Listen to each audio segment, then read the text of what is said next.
Financial Times just published a line that should make every alternative investor read it twice. Private credit has half the ingredients of a financial crisis. Yes, the question you need to ask is not which half is there, it is how fast the other half actually shows up.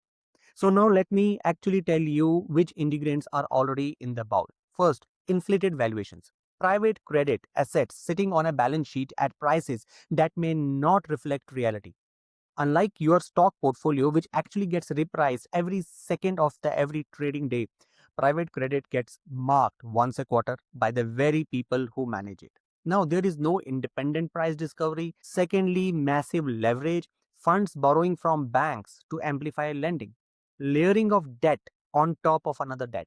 And thirdly, a total absence of regulatory oversight that public bond markets have. So trillions of dollars in assets operating with less transparency than a single Nifty stock. That is what already is actually cooking. So now half of that reported, not there yet. Systematic incorrectness. Yes.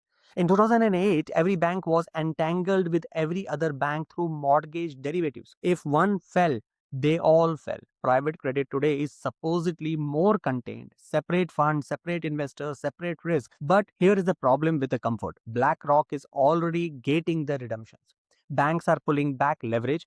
Funds are holding the line on exits. Now, every week, the corrections between the private credit stress and the broader financial system get a little tighter. Now, this missing half isn't missing, it is actually assembling.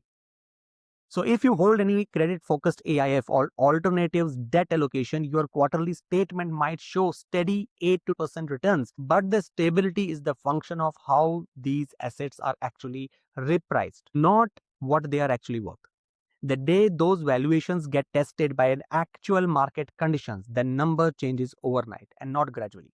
So half the ingredients of the crisis mean the recipe is already in motion. You just can't taste it yet. So check your alternatives, check them now. Follow for the risks hiding inside your safe investments. This is Rajadhar, your money sage. Thank you so much.